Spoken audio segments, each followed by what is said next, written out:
말씀을 보겠습니다. 오늘 웨스트민스터 신앙고백서 15장 생명에 이르는 회개, 생명에 이르는 회개 함께 보도록 하겠습니다. 생명에 이르는 회개, 저는 이름이 참 멋있는 것 같아요. 회개가 어디에 이르러야 돼요? 생명을 얻는 것에. 그러니까 피상적인 회개하면 안 되고 진짜 진심으로 하는 회개가 우리의 영혼을 살리거든요. 그렇죠? 1절을 같이 읽어보겠습니다. 시작. 생명에 이르는 회개는 복음에서 오는 은혜다. 이 회개의 교리는 그리스도를 믿는 신앙의 교리의 경우와 마찬가지로 모든 복음의 사역자들에 의해 전파되어야 한다. 생명에 이르는 회개는 어디서 온다고요? 복음, 말씀에서 온다. 여러분들 우리가 죄책감도 느끼고 괴로움도 느끼고 하는 여러 가지 일이 있을 수 있잖아요. 그런데 뭐 사람의 말로도 아니면 찬송을 부르다가도 우리가 은혜를 받아서 회개할 수 있고 여러 가지 경우들이 있어요.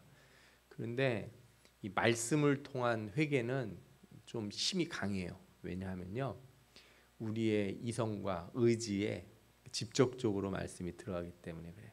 감정적인 게 아니라 정확하게 우리를 깨우치고 이건 죄야, 이거는 버려야 돼, 확실하게 주기 때문에 그렇거든요. 그래서 복음을 전할 때는 반드시 회개하라 이렇게 외쳐야 돼요. 누가복음 24장 47절을 보면 또 그의 이름으로 죄 사함을 받게 하는 회개가 예루살렘에서 시작되어 모든 족속에게 전파될 것을 기록되었으니 그랬어요. 죄 사함을 받게 하는 회개.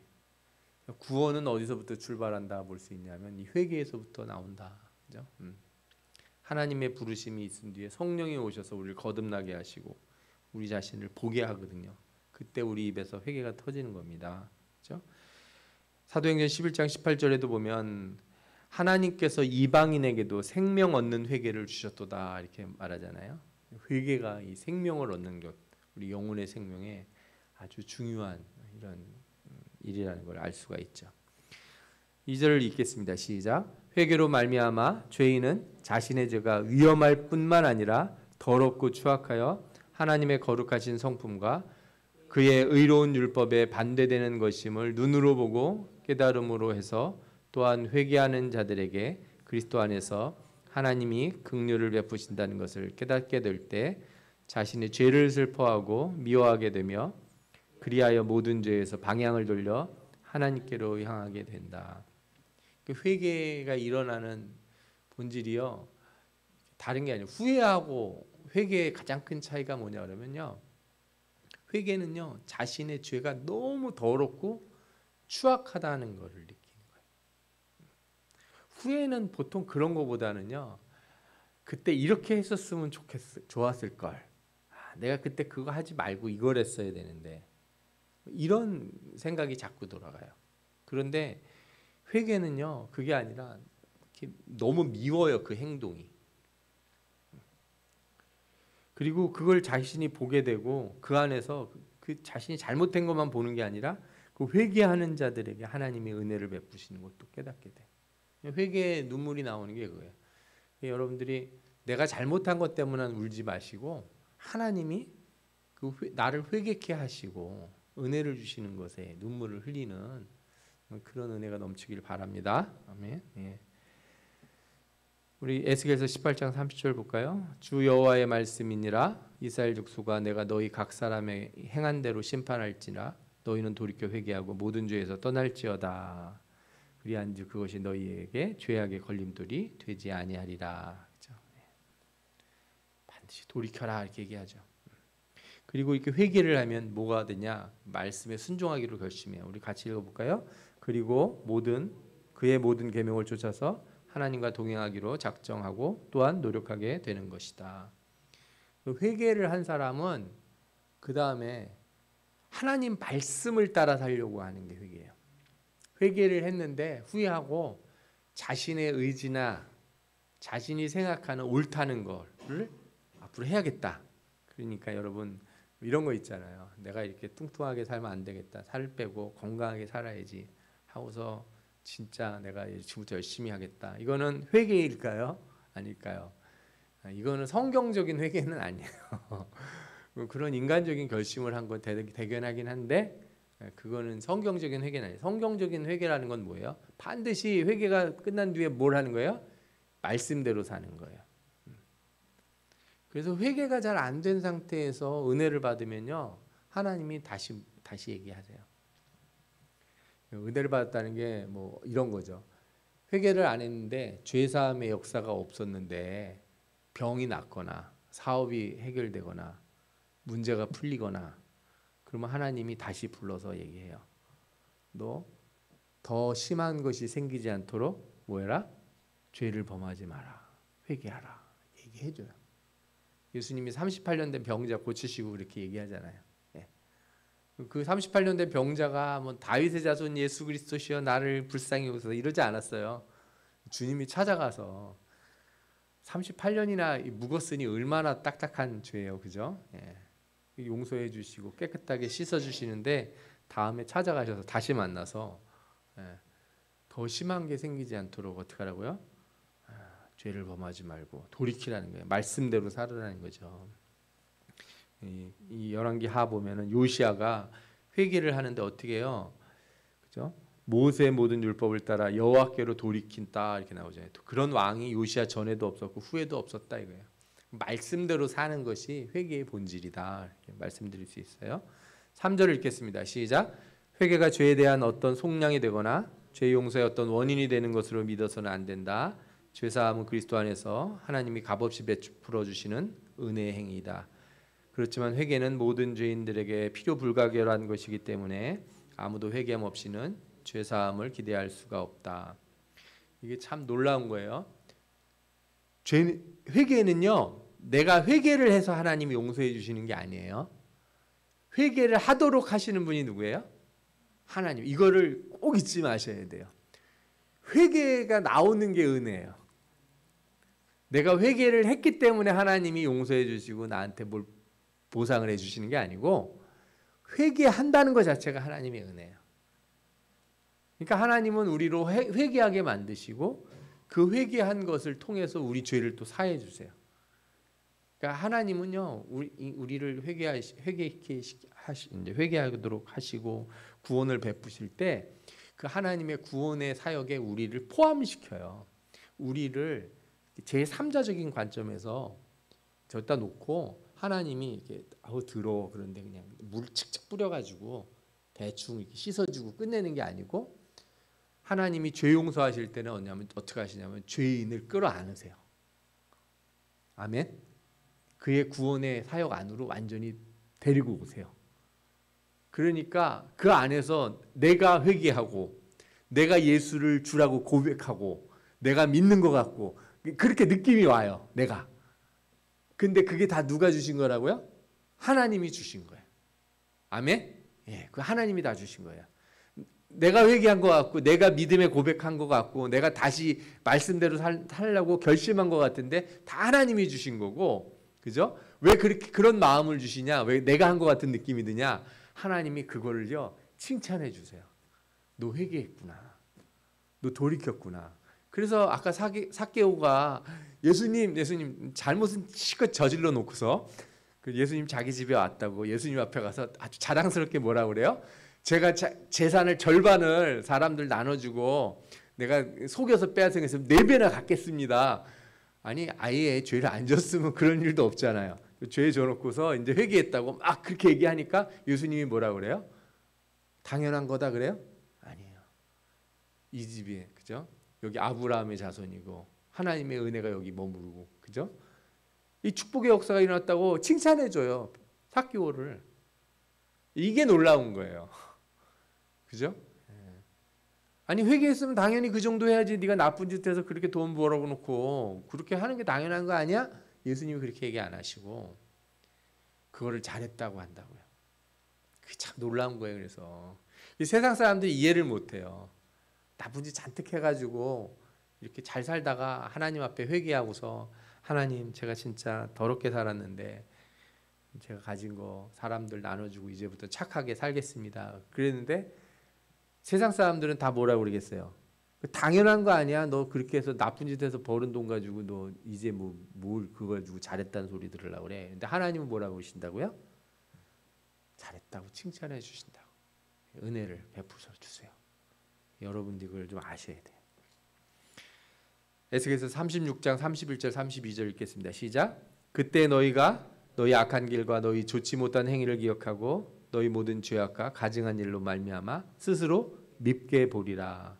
주 여호와의 말씀이니라. 내가 이렇게 행함은 너희를 위함이 아닌 줄을 너희가 알리라. 이스라엘 족속아 너희 행위로 말미암아 부끄러워하고 한탄할지어다. 이 뭐예요? 하나님께서 이렇게 너희들이 회개해서 이스라엘 백성들이 스스로 자신들이 잘못한 것, 가증한 일로 말미암아 자기를 너무 밉게 보인다는 거예요. 내 자신이 너무 미운 거예요. 근데 그게 너희들이 한 게 아니고 누구를 위해서 하나님이 그렇게 하신 거예요? 하나님 자신을 위해서. 그러니까 이 구원의 은혜를 깊이 깨닫는 사람들은요, 이거를 이렇게 쉽게 생각할 수 없어요. 죄인을 끌어안으시는 하나님, 죄인을 멸하시는 하나님이 그 예수 그리스도의 보혈의 피 때문에 죄인을 어떻게 해요? 끌어안으시는 거예요. 네. 성경에 나온 대로 하나님이 그냥 하나님이 미워요. 하나님 죄를 미워하세요. 그런데 하나님이 하나님 자신을 위해서 우리에게 예수 그리스도의 은혜를 주시고, 그죠? 우리를 끌어안으신 거예요. 그런데 거기다 대고 제가 잘나서 회개를 했습니다. 그러면은 그럼 어떻게 되겠습니까? 너무 부끄러운 일인 거예요. 참 어렸을 때나 신앙의 초보 때나 하는 얘기예요. 목사님, 제가 그래도 작전 기도도 하고 모두 하고 은혜도 받으러 다니고 막 이러는데 뭐 이 정도면 잘한 거 아닙니까? 근데 한참 지나고 나면 엄청 부끄러워요. 그게 왜? 하나님이 우리가 뭐길래 우리에게 은혜를 주셔서 기도할 마음을 허락하시는가요? 하나님 우리가 뭐길래 금식할 마음을 주시고 작정 기도할 마음을 주시고 기도원에 가고 싶은 마음을 주실까? 그죠? 이게 놀라운 은혜라는 걸 깨달아야 돼요. 여러분들 하나님이 하나님 자신을 위해서 여러분들에게 은혜를 베푸심을 믿으시기 바랍니다. 아멘. 4절도 읽겠습니다. 시작. 아무 죄라도 그것이 너무 적은 것이기 때문에 정죄를 받지 않아도 되는 죄는 없는 것처럼 아무 죄라도 그것이 너무 크기 때문에 참으로 회개하는 자들에게 정죄를 가져오는 죄란 없는 것이다. 쉽게 말하면 이거예요. 회개하지 않을 수 있는 작은 죄라는 건 없어요. 죄는 아무리 조그만 것도 다 어떻게 해야 돼요?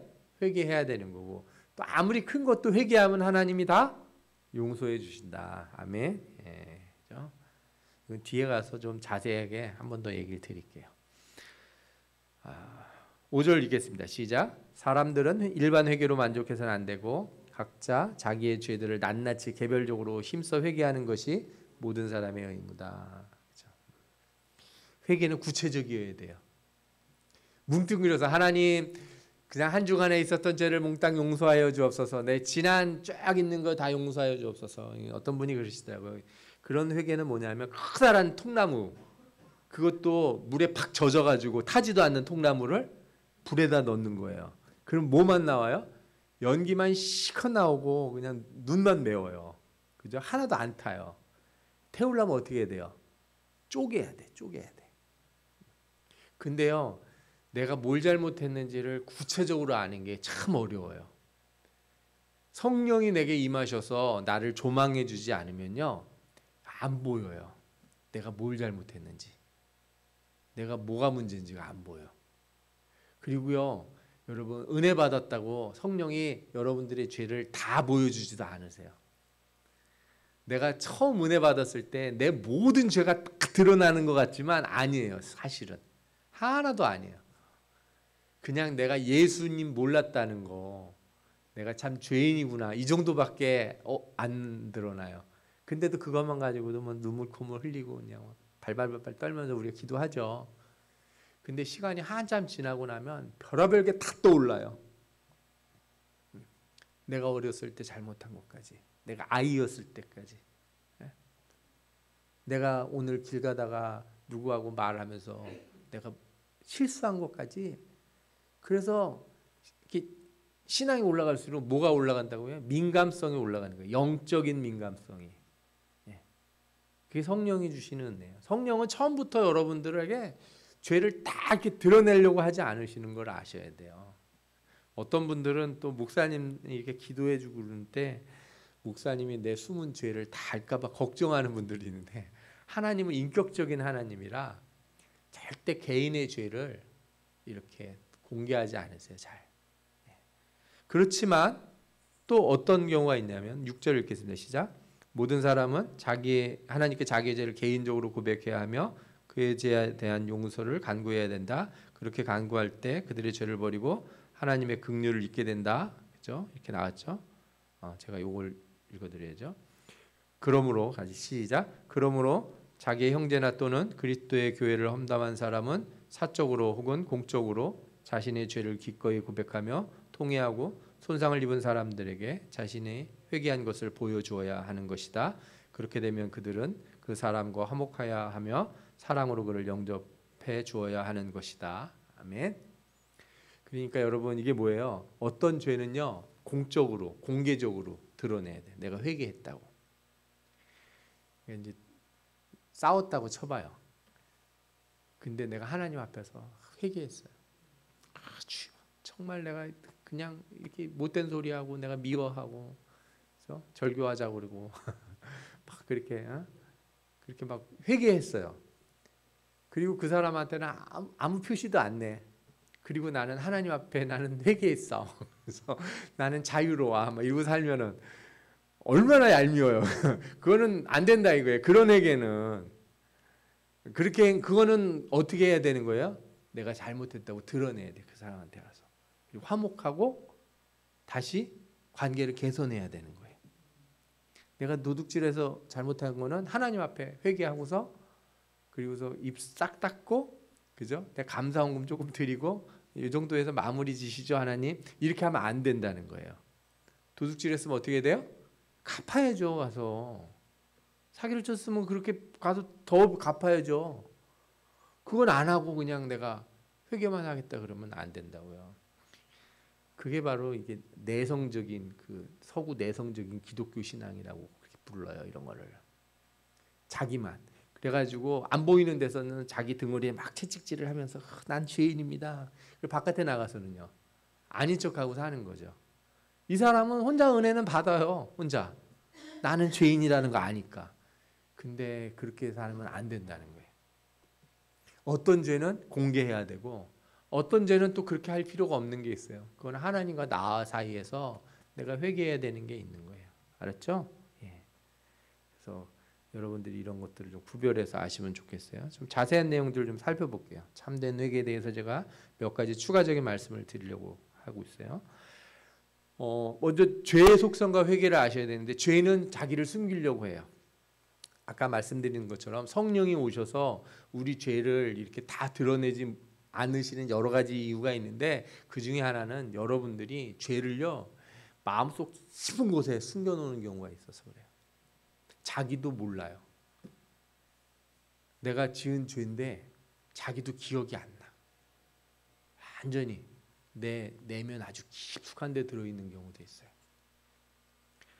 그래서 여러분, 아담과 하와가 죄진 다음에 어디에 숨어요? 나무 밑에 숨죠? 하나님이 찾잖아요. 죄인은 자기를 숨겨요.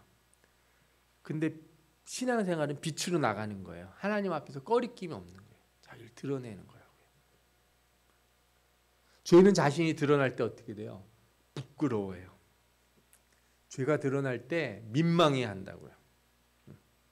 그래서 어떻게든지 핑계를 대고 변명을 하고 계속 자기를 덮으려고 그래요. 이렇게. 그게 변명과 핑계라고 하는 게 그 죄를 덮는 거예요. 하나님이 아담한테 물어, 너 왜 그랬냐 그랬더니 누구 탓을 대요? 하와 탓. 하와는 누구 탓을 대요? 뱀 탓. 네. 이거 참 쉬운 건데도요, 안 깨달아지는 게 많아요. 이거 잘 못 깨닫는 사람도 많고, 우리 주일학교 어린애들한테 이거를 설교를 여러 번 했는데도요, 이게 안 와닿는 거예요. 들을 때는 뭐 그렇다 그렇게 생각하고 자기는 아니에요. 이게 아이들만 그런 게 아니라 어른들도 그래요. 어른들도 죄를 자꾸 덮고 변명하고 그죠? 핑계 대는 게 나쁘다는 걸 아는데 나는 아닌 거예요. 나는 핑계를 대는 게 아니고 나는 사실을 얘기하는 거지. 나는 사실을 얘기하는 거라고 항상 주장을 해요. 나는 핑계를 대는 게 아닙니다. 그러나 성령이 와서 나를 비추시면 그렇지 않다는 걸 깨닫게 돼요. 그래서 은혜가 임할 때는 그 핑계 대는 거를 뭘로 느끼게 되냐면 교만이라고 금방 알게 돼요. 아, 내가 교만하구나. 죄를 덮는 게 뭐라고요? 교만한 거예요. 왜? 죄를 드러내는 거는 누구의 은혜라고요? 하나님의 은혜예요. 죄가 드러나는 건 하나님의 은혜인데 내가 그걸 덮는 건 하나님의 은혜를 거역하는 거잖아요. 거절하는 거라고요. 교만이죠, 이게. 요한일서 1장 5절에서 7절 보면 우리가 그에게서 듣고 너희에게 전하는 소식은 이것이니 하나님은 빛이시라 그에게는 어둠이 조금도 없으시다는 것이니라. 만일 우리가 하나님과 사귐이 있다 하고 어둠에 행하면 거짓말을 하고 진리에 행하지 아니함 이거니와. 하나님은 빛이신데 내가 숨기는 게 있으면 어떻게 돼요? 여러분들 기도할 때 하나님 앞에는 숨기지 마세요. 창피한 얘기라도 다 하세요. 하나님 앞에. 그래서 저는 통성기도도 필요하지만 좀 조용히 좀 기도하시는 공간과 시간이 필요해요. 나 혼자만 기도할 수 있는 시간이. 그 주여 주여 외치고 막 기도할 때도 있어요. 그건 같은 목표를 놓고 우리가 기도할 수 있는데 그 시간에는 내 죄를 고백하기가 되게 어려워요. 그냥 피상적인 죄 회개만 나요. 하나님 이번 주에 잘못한 거 용서하여 주옵소서 이렇게는 소리 지르면서 기도할 수 있는데 하나님 제가 그때 거스름돈을 받았는데 5,000원짜리가 더 들어왔는데 제가 그냥 알면서도 주머니에 넣고 왔어요. 이거를 기도하면서 얘기하면 옆에서 듣다가 뭐예요? 시험 들까 들 수가 있잖아요. 이게 잘 기도가 안 된다고 이런 거야. 무슨 뜻인지 아시죠? 그냥 제가 드린 얘기가 무슨 의미인지를 이해하시면 돼요. 그렇죠? 빛 가운데로 나간다는 게 그거예요. 그래서 하나님 앞에서는 내가 발가벗은 사람이 돼야 돼요.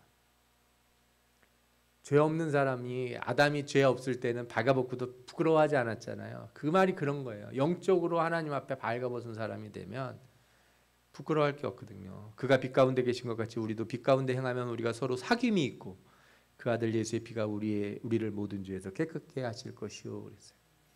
그래서 그 빛 가운데서 나를 모두 다 드러내는 게 바로 뭐예요? 그게 사귐이에요. 사귐. 회개가 곧 뭐라고요? 사귐이다. 이거 뒤에 가서 또 얘기 드릴게요. 그 다음에 회개는 기준을 옮기는 거예요. 기준을 옮긴다는 게 내가 여기다 깃발을 타고 여기가 중심이야. 여기가 기준. 여기서 벗어나면 잘못했다 그러면 내가 기준을 가지고 있으면 안 되잖아요. 이 기준을 어디다 꼽아야 돼요? 하나님께 꼽아야 돼요. 뭐 예를 들어서 뭐 부부 사이에서 아니면 부모와 자식 간에 뭐 갈등이 있는데 내가 아내 입장에서 생각해 보겠다. 아내가 남편 입장에서 생각해 보겠다 해서 기준을 남편 자리에 꼽든지 아내 자리에 꼽는다고 문제가 해결되는 게 아니에요. 남편이나 아내나 다 기준을 어디다 꼽아야 돼요? 하나님 앞에 꼽아야 돼요. 아멘? 예, 이게 중요해요. 예. 자식과 부모가 갈등이 있을 때 자식 입장에다가 기준을 꼽고서 그래 네 입장에 생각해보니까 그러네. 자식도 내가 부모 입장에서 생각해보니까 그러네. 이렇게 세상에서는 그렇게 얘기를 해요. 그런 식으로 얘기하지만 진정한 회개는 어떻게 기준이 하나님께 있다는 걸 알고 하나님께 꼽아야 돼요. 잘못했다고 고백하지만 회개가 안 되는 게 그런 데서 나와요. 기준을 자기가 설정하고 그래 이게 앞으로 나 이렇게 살겠어 하고서 기준을 딱 꼽는 거예요. 그러니까 하나님 앞에 예배 드리겠다. 내가 앞으로 신앙생활 열심히 하겠다는 기준도요. 하나님 앞에 꼽으면 그렇게 꼽아야 되는데 어디다 꼽아요? 자기한테 기준을 닦고 내가 생각하는 예배의 기준 일주일에 내가 예배는 그래도 주일 난 예배 뭐 수요예배든 금요철 예배든 무슨 예배든 내가 2번은 드리지 내가 꼭 뭐 이렇게 선을 긋는 거예요. 내가 기도는 하는데 내가 어떻게 해야지. 기준이 자기한테 있는 거죠. 하나님 앞에 꼽으면 하나님은 예배를 1번 드린지 2번 드리는지를 중요하게 생각하시고 안 하시고 뭘로 중요하게 생각하세요? 너 영으로 예배를 드리라. 신령과 진정으로 영과 진리로 말씀으로 예배를 드리는 거예요. 예배에 얼마나 몰입했는지를 하나님이 보시지. 내가 그러니까 자기한테 기준 꼽은 사람들은 맨날 꼽아받고서 회개해봐야 그 자리예요. 맨날 안 바뀌어요. 그러면은 자기는 엄청 잘하는 것 같아요. 그러다가 진짜 자기가 정한 기준대로 살면 어떤 문제가 생겨요? 바리새인 되는 거죠. 저 사람은 저 회개했다고 그래놓고 어떻게 결심한 대로 못 살아? 나는 결심한 대로 사는데 이래 버린다니까요. 회개할 때요, 사실은 우리가 하나님 앞에 기준을 두면 날마다 뭐가 보여요? 날마다 죄가 보여요. 그런데 그 죄를 막 괴롭고 막 슬프고 이런 게 아니라 그 죄를 하나님 앞에 자복함으로 나와 하나님 사이에 뭐가 생겨요?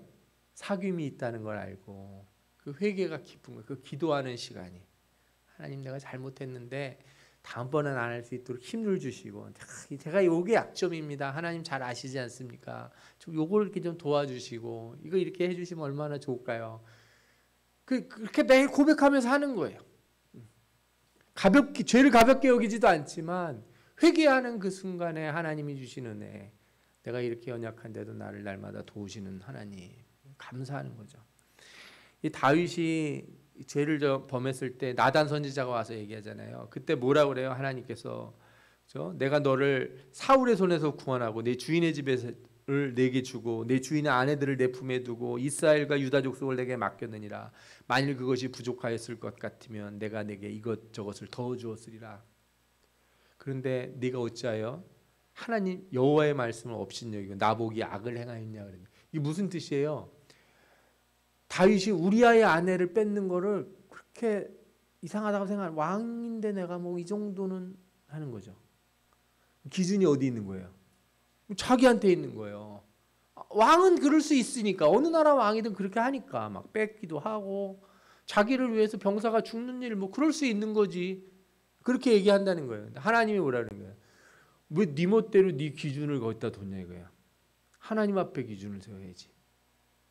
하나님은 왕이고 뭐고 없어요. 하나님 앞에 기준을 두고 하나님 말씀대로 사는 사람이, 그가 왕이든 노예든 그죠?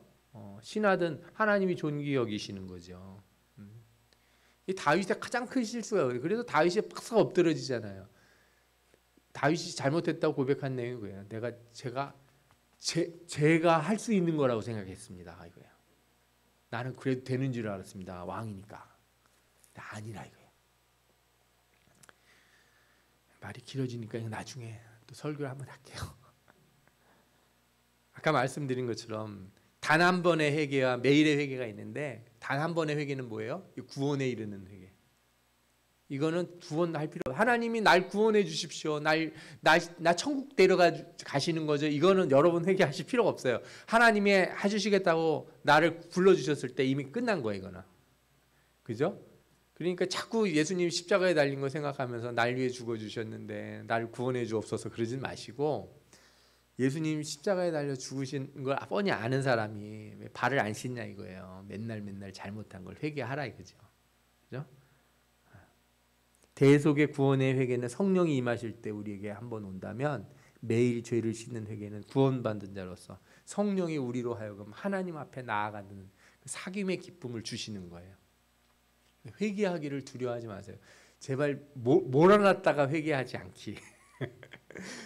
기도 밀어놨다가 하지 마시고. 그런 분들이 있어요. 집에 오늘 이제 한번 대청소 한번 해야 되는데, 그런데 똑같이 그런 신앙생활 하시는 분 있어요. 완전 날 잡아서 한 3일 금식하면서 한번 그냥 깊이 한번 기도해야 되나, 그냥 묵은 때를 쫙 빼내듯이 해야 되는데, 여러분 제가 면도할 때마다 그걸 느낀다니까요. 이게 한 2, 3일만 있으면 시커멓게 자라가지고 제가 면도할 때마다 이게 제 죄 같은 거예요. 가만히 있어도 자라는 죄. 면도하면서 느껴요. 매일매일 내가 면도하듯이 죄를 회개해야 되는구나. 그리고 이렇게 깨끗해진 얼굴을 만지면서 이뻐라 그러면서 그죠? 하나님이 나를 기뻐하시는구나. 그거를 우리가 경험하는 거죠. 앞서서도 개인적인 회개 얘기 드렸잖아요. 하나님은요, 한 사람 죄를 회개시키기 위해서 빛을 비추시는데 오직 그와 하나님 사이에 은밀한 회개가 이루어지게 원하실 때가 있어요. 엘리야가 사르밧 과부에 갔어요. 근데 하나님이 아무것도 말을 안 해줘요. 왜 이 집에 가게 되는지 말씀을 안 해주시고 가서 뭐 해라는 거예요. 기적을 베풀으라는 거예요. 가서 그 사람한테 밥 얻어먹고 가서 물과 기름 떨어지지 않도록 가루와 기름 떨어지지 않게 하라. 그렇게 했어요. 그때까지 사르밧 과부가 감사하다는 소리 한마디 없고 회개하는 얘기 한마디도 없는데 누가 죽어요? 그 아들이 죽어요. 그랬더니 과부가 와서 뭐라 그래요? 어찌하여 나에게 오셔서 내 죄를 생각나게 하십니까?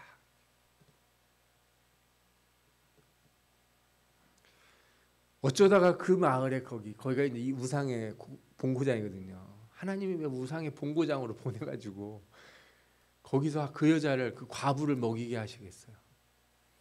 엘리야에게 한 마디도 안 가르쳐 주세요. 이 사람의 죄를. 엘리야가 하나님 앞에 간절히 기도해요. 하나님이 이 아들을 고쳐 주시잖아요. 그러면서 이 사르밧 과부가 하나님을 고백을 해요. 진정한 하나님이시라고. 네. 예수님이 삭개오 집 갔을 때 너 잘못한 거, 너 지금까지 너 돈 떼먹은 거 그 몰래 더 걷어가지고 세금 더 걷어서 너 부정축에 너 집 사고 그랬지. 너 아파트 몇 채야 아마. 이렇게 물으셨어요? 한마디도 안 하고 밥만 먹었단 말이에요. 죄를 드러내지 않으세요. 회개할 때까지 기다려요. 본인이 결단할 때까지. 하나님이 인격적인 하나님이세요. 여러분들이 아주 은밀한 죄를 졌더라도 그 은밀한 중에 회개하는 자를 도우시는 하나님을 만나시길 바랍니다. 하나님, 사람들은 죄가 궁금해요. 저 사람이 왜 저랬는지.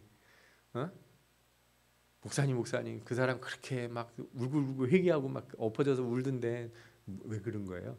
그 뭘 알려고 그래요?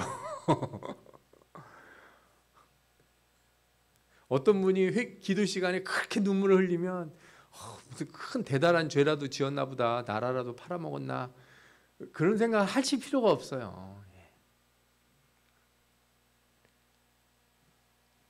사람들은 죄에 대해서 궁금하지만 하나님은 회개하고 변화되는 심령을 더 중요하게 생각하세요. 그 죄는 그 무엇이든지 다 잊어버리시겠다 그러시잖아요. 회개하는 마음 하나님이 기뻐하시는 줄 믿습니다.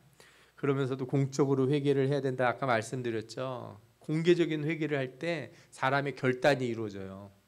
이게 되게 중요해요. 대표적인 거 하나를 말씀드리면 우리나라에 가장 큰 이 부흥회가 있었어요. 평양 대부흥운동이라고 해서 이때부터 우리나라가 정말 이 십자가가 퍼지고 예수 믿는 역사가 일어나기 시작했는데 이때 이 평양 장대현 교회에서 이렇게 회개 운동을 했어요. 길선주라고 하는 이때가 이제 목사님이 아니었어요. 평신도 사역자였는데 이분이 설교도 하고 그랬는데 참 놀랍더라고요. 그런데 그렇게 준비를 하고 많은 사람이 오는데 너무 냉랭하고 기도가 안 되고 회개가 안 나오고 아무런 느낌이 없는 거예요. 근데 길선주 이분이 이제 나중에 목사님인데 이분이 회개를 해요. 내가 어떤 친구가 돈을 맡기고 자기 처자식을 좀 도와달라고 죽으면서 그렇게 부탁을 했는데 자기가 그거를 떠먹고 그렇게 했다는 거를 고백을 해요. 나 때문에 이 집회가 은혜가 없다. 나 때문에 여러분들이 은혜를 못 받는다. 이렇게 회개를 해요. 목사가 앞에서. 그때부터 사람들이 나와서 다 회개를 합니다. 그때부터 모든 회중이 마룻바닥을 치면서 회개하기 시작해요. 다 자기 죄를 고백하면서 나는 나쁜 죄인입니다. 나는 못된 짓을 많이 했고 무슨 짓을 했고 난 도둑질을 했고 뭘 했고 막 모든 사람이 나와서 회개를 하면서 이때 불이 붙은 거예요. 회개에서부터 부흥이 일어나는 거예요. 여러분 교회 부흥하는데 뭐 맛있는 밥하고 그죠? 뭐 상품 주고 뭐 경품 어느 교회 갔더니 무슨 그 마티즈인지 자동차를 뭐 전도왕한테 준다고 뭐 나름 다 뜻이 있어서 하시겠죠. 네, 저는요 부흥은 어디서 일어난다? 회개에서 일어난다. 사람들이 언제 예수 믿으려고 하냐? 나 변한 거 보고, 내 얼굴 빛이 바뀐 거 보고, 내 말투 바뀐 거 보고, 그죠? 내가 먼저 와서 미안하다고 말하는 거 듣고서 나도 당신 믿는 예수 믿어야겠다 이러는 거지. 그죠? 여러분들이 죄를 꾹꾹 아까 뭐라 그랬어요? 내성적인 기독교가 신앙이 뭐라 그랬어요? 자기 혼자 지하실에 와서는 등에 채찍을 치면서 주여 나는 죄인입니다. 가서 바깥에 나가서는 아주 그냥 반질반질한 바리새인처럼 살아가면서 회개해 막 이러고 돌아다니면 그런 부흥이 안 일어난다고요. 알았죠? 또 회개할 수 없는 죄가 있는가? 이거 우리가 여러 번 다뤘는데 한 번 더 다뤄볼게요. 마태복음 12장 31절에 뭐라고 나와요? 그러므로 내가 너희에게 이르노니 사람에 대한 모든 죄와 모독은 사하심을 얻되 성령을 모독하는 것은 사하심을 얻지 못하겠고. 히브리서 6장 5절 6절 뭐라고 나와요? 하나님의 선한 말씀과 내세의 능력을 맛보고도 타락한 자들은 다시 새롭게 하여 회개할 수 없나니 이는 그들이 하나님의 아들을 다시 십자가에 못 박아 드러내고 내놓고 욕되게 함이라. 저런 죄는 회개가 안 되나 보다. 그런데 제가 드리고 싶은 얘기는 이거예요. 회개는요, 나의 힘이나 의지로 시작되지 않고 오직 성령이 우리 안에 오셔서 빛을 비춤으로 시작되는 거예요. 그러니까 회개가 안 된다는 말은 성령이 나를 회개 안 시키는 거고 성령이 오시지 않았다는 의미가 되는 거죠. 성령의 빛을 비추지 않는 사람이 회개할 수는 없어요. 그러니까 회개가 됐다는 것 자체가 뭐예요? 하나님이 이미 용서를 하신다는 거예요. 네. 여러분들이 회개가 안 될 때 있잖아요. 그러면 그때 하나님 앞에 진짜 기도해야 돼요. 큰일 났다고 생각하셔야 돼요. 저도 뭐 그런 경험이 있는데 기도하는데 기도가 안 되는 거예요. 기도하려고 왔는데 기도가 안 되면 어떻게 해요? 방법이 뭐밖에 없어요? 기도밖에 없어요. 기도 안 되든 기도가 안 되나 보다 하고 가면 안 된다고요. 때를 쓰고 나 기도하고 가야 됩니다. 내가 회개가 안 되면 전 회개 안 되면 죽는 건데 뭐 어떻게 해요? 아니 방법이 있으면 얘기를 해주세요 저한테. 제가 그러면 저도 다시 생각해 볼 테니까. 회개가 안 되는데 방법이 다른 방법이 있으면 얘기를 한번 해달라고. 없다고요.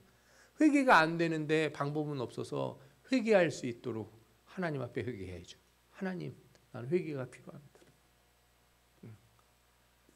아까 말씀드린 제 속에 감춰진, 우리 속에 감춰진 죄가 너무 제가 아주 그냥 꽉꽉 숨겨놔서 절대 하나님이 이 방은 못 들어갑니다. 자물쇠 잔뜩 잠궈놓고, 그죠? 금고 안에다가 그냥 비밀번호 해가지고 탁 집어넣는 죄가 있는데 그거 열기 전에는 회개가 안 된다는데 어떻게 할 거예요? 저는 못 답니다. 저는 비밀번호 다 잊어버렸습니다. 하나님. 하나님이 좀 부셔주세요. 내 마음을 부셔주시고 내 숨겨놓은 거 파헤쳐 주옵소서. 이렇게 기도해야. 그래서 그런 분들이 그렇게 기도해서 은혜를 받을 때는 진짜 큰 은혜가 임해요. 자기를 갈아엎는 기도를 하기로 결단을 했기 때문에, 그죠? 기도가 안 되는데도 2시간, 3시간 앉아서 나는 기도를 하고 가야 됩니다. 하나님 이렇게 그렇게 매달리는 기도를 할 때 하나님이 힘을 주시지. 기도가 오늘은 기도가 잘 되네. 그리고 오늘은 영 아니네. 그리고 그냥 가고 그러면은 피상적인 은혜만 받을 때가 있다. 제가 감히 말씀을 좀 드려보겠습니다. 마지막으로 회개 후에 죄를 다시 범하면 어떻게 되냐고요? 마태복음 12장에 보면 어떻게 돼요? 7 귀신이 다시 들어온다 그러죠. 제가 말씀드린 대로 헐렁헐렁해져요. 내 결단이 헐렁헐렁해져요. 내 결심이 어떻게 된다고요? 느슨해져요. 결단이 안 돼. 네. 무슨 뜻인지 잘 아실 거예요. 예전에 문 따는데 열쇠가 없으니까 이렇게 쇠 받침 같은 거로다가 이렇게 막 이렇게 문고리인데 이렇게 밀어 넣어가지고 이렇게 열어버린. 그거 자꾸 하면 어떻게 돼요? 나중에 헐렁헐렁해져가지고 문을 잠글 수가 없어지잖아요. 아무 소용이 없어요. 나중에 젓가락으로 이렇게 넣어도 열린다니까요. 똑같은 거예요. 그래서 조심하셔야 돼요. 내가 회개하는 거를 회개하고 다시 죄 짓는 거를 두려워하고 이게 마귀가 들어오고 안 나오를 떠나서 내 결심이 너무 약해져서, 그죠? 아무것도 못하는 이런 의지박약자가 될까봐 두려워해야 된다 이거예요. 회개의 기회를 잃은 자가 성경에 한 명 나오죠. 예수님 팔아먹은 가룟 유다. 저기 보세요. 한 사람 예수 그리스도는 십자가에 달려 죽었는데 한 영혼은 어떻게 했어요? 나무에 매달아 죽었어요. 자신은. 둘 다 나무에 매달렸는데 한 사람은 모든 사람의 죄를 요기해서, 하나는 자기의 죄를 그냥 자기가 떠안고 그냥 저렇게 해버리는 거죠. 저거는 회개가 아니에요. 하나님, 내가 이렇게 죽었으니까 내가 보상하겠습니다. 내가 죽으면 다 해결되겠다. 그런 소리는 하지도 마세요. 여러분들의 목숨값은 아무것도 아니에요.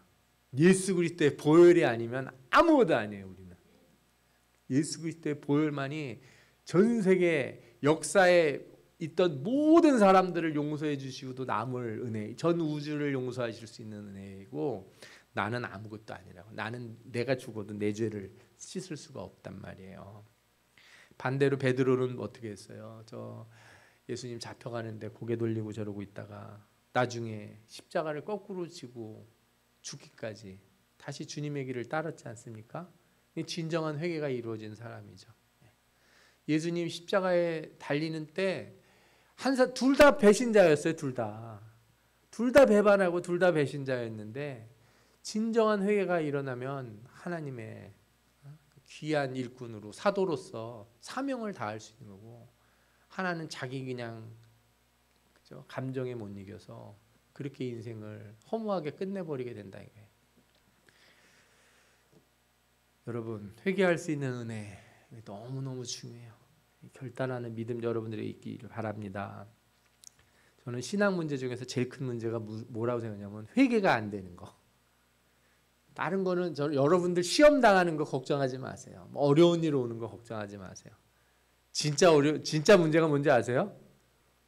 어려운 일 왔는데 뭐가 안 터지는 거?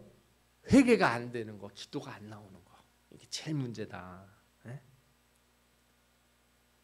그리고 개인적인 죄들 하나님 앞에 그죠? 은밀한 중에 보시는 주님 만나시고, 또 사람과 사람 사이에 있는 죄들 그 사람 찾아가서 회개함으로 하나님 앞에 한 회개가 열매를 맺을 수 있도록 하시기 바랍니다. 예, 회개할 수 있다면 용서받을 수 있고, 용서받았다면 하나님의 자녀됨을 의심하지 마시기 바라요. 회개가 모든 것의 시작이구나. 내가 회개할 수 있다는 게 성령이 오신 증거고, 회개할 수 있다는 게 내게 아직 믿음이 있고, 회개할 수 있다는 게 아직 하나님이 나에게 기회를 주시고 은혜를 베푸시는구나. 그렇죠? 항상 회개의 눈물이 마르지 않기를 구하시는 여러분들 되시기를 축원합니다. 아멘. 기도하겠습니다.